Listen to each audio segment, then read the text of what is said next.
A씨는 50대 초반의 남성으로 2년 전부터 해형부 통증으로 고생하고 있으며 사정시 통증과 사정 후에 통증이 더 심하게 느껴져 지금은 성관계를 가능한 피하고 있으며 사정시 쾌감도 별로 느끼지 못하여 너무 고민입니다.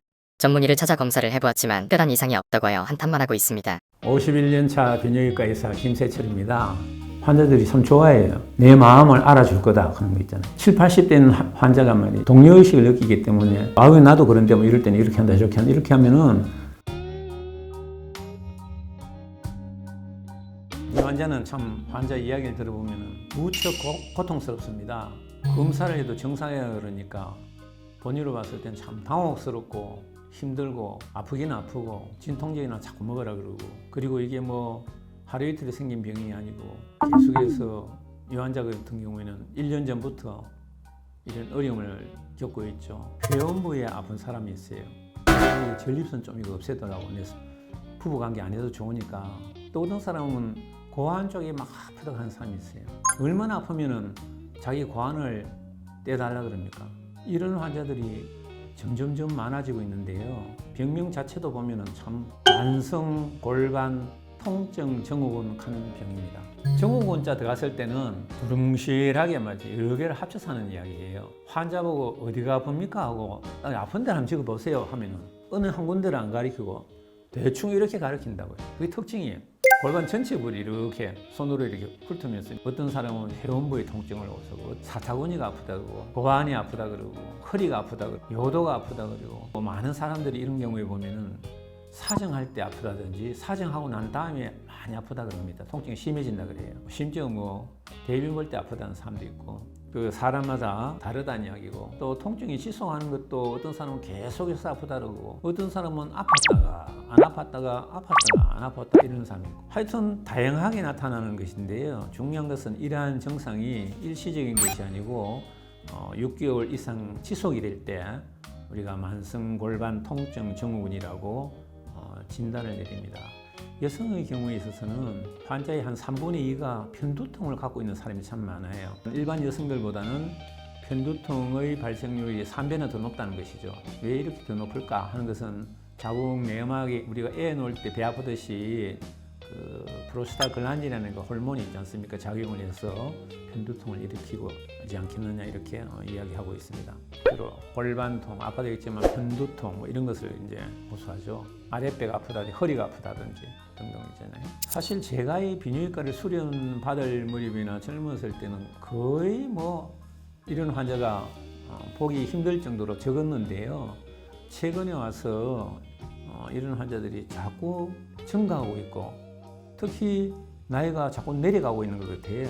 50세 이전에 많이 발생하는데요. 호발 연령을 보면은 35세에서 50세로 되어 있습니다. 물론 이보다 더 나이가 많은 사람들도 올 수도 있고 하지만은 호발 연령이 이렇다는 이야기입니다. 여성한테서는 이제 자궁 내막증이 가장 중요한 원인이죠. 편두통이 일어난 것도 그 때문에 일어나는 것이고 그 외에 뭐 치골에 염증이 있다든지 섬유 근육통, 뭐 과민성 대장, 변비, 설사, 간질성 방광염 뭐 등등 뭐 여러 가지가 있는데 최근에 이것이 증가하고 있는 주된 원인은 시민성애라고 보고 있습니다. 스트레스라든지 우울증이라든지 이런 게 있으면은 골반 저 근육에 긴장도가 올라가거든요. 그래서 이 긴장도가 증가되면서 아랫부위에 여러 곳에 통증을 일으킬 수 있다는 이야기입니다. 젊은 사람들이 살기가 힘들어진다는 이야기죠. 35세에서 50세가 특히 호발형이라 하는 것도 보면 한참 이제 사회적으로 책임이 많은 부서에 이제 위치해 있는 나이 아니겠습니까? 직장에 대한 걱정 등등으로서 스트레스가 많이 증가하는 것이 이유 아니겠나 이렇게 생각합니다. 심리적인 것이기 때문에 발기도 시원찮다 그러고 사정을 해도 쾌감도 별로 못 느끼기도 하고 어떤 사람은 사정이 잘 안 된다는 사람도 있고 여성인 경우에도 올가슴이 시원찮다든지 질 분비가 좀 잘 안 나온다든지 뭐 등등 말이죠. 모든 성기능 장애의 원인이 될 수 있고 동반하고 있습니다. 도표에 나와 있습니다만은 이게 원인이 정확하게 어딘지 모르는 경우가 많기 때문에 다학제적인 진단이 필요하다는 것입니다. 이런 환자가 오면은 우리 과에서만 해결할 것이 아니고 소화가 잘 안 된다면 소화기내과 또 신경과 정신과 뭐 여자 같으면은 산부인과 이런 다학제적인 진찰을 해가지고 이 환자의 통증이 왜 생겼느냐부터 알아내야 되겠죠. 그래서 거기에 적합한 치료를 해야 되는데, 비뇨기과 같으면은 이런 환자가 오면은 필수적으로 이제 소변 검사하고 전립선 분비액 검사하고 전립선 초음파 검사라든지 필요하면은 방광경 검사까지 하는 것이 일반적인 검사 방법입니다.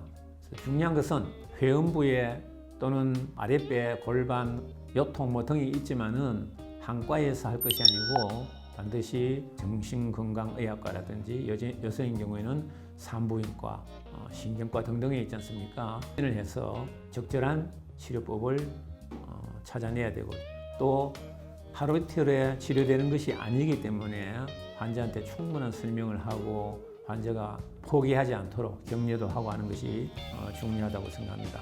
진통제 내지 신경안정제 이런 것들이 이제 주로 1차적으로 많이 쓰이죠. 그것도 이제 종류가 몇 가지 있기 때문에 물리치료, 스트레칭이라든지 마사지라든지 좌욕이라든지 이런 것을 또 권해 볼 수도 있고, 경험적이게 해가지고 혈관 확장제 이런 것을 쓰면 또 좋아졌다는 사람도 있고, 항염증성 약제도 도움이 된다는 사람이 있고, 근육이완제 이런 것도 도움이 된다는 사람들이 있고, 써보고 그 환자한테 좋은지 안 좋은지 확인을 해야 된다는 이야기고요. 또 전립선 비대증의 변효장애 때문에 쓰는 환자들한테 우리가 알파 차단제 같은 약을 쓰는데요. 이게 결국 근육이완제거든요. 또 이런 거 쓰면 좋아진다는 사람도 있고, 환자에 따라서 심리 치료를 한다든지, 이래도 저래도 안 되면 신경 자극을 하는 그런 신경요법을 쓴다든지, 도저히 이래도 저래도 안 되는데 고환에 특히 그 부관 쪽이 아프다고 하는 사람이 있으면은 부관 절제술을 한다든지, 그래도 안 되면 고환을 절제하면 결국은 아프다는 부위가 사라졌기 때문에 환자들이 고통을 갖다가 벗어날 수 있는 방법이 될 수도 있습니다. 저도 하다 안 되면 환자의 뜻에 따라서 아예 고환 절제술을 하는 경우가 있거든요. 그러면 환자가 그렇게 몇 년 동안 고통받던 통증이 사라지는 경우를 봤습니다. 그래서 환자가 충분히 상의해가지고 마지막 방법으로 이런 것을 할 수도 있고, 이것저것 다 안 될 때는 여러 가지를 다 동원해 봐야 된다는 것입니다. 진단 자체가 아까도 말씀드렸지만은 정후군이단 말이죠. 모호하기 때문에 치료도 딱 이거 하나 이렇게 할 수가 없다는 이야기죠. 자기한테 맞는 것은 따로 있으니까 다 시도해보고 그 중에 가장 적절한 것을 선택해야 되겠습니다.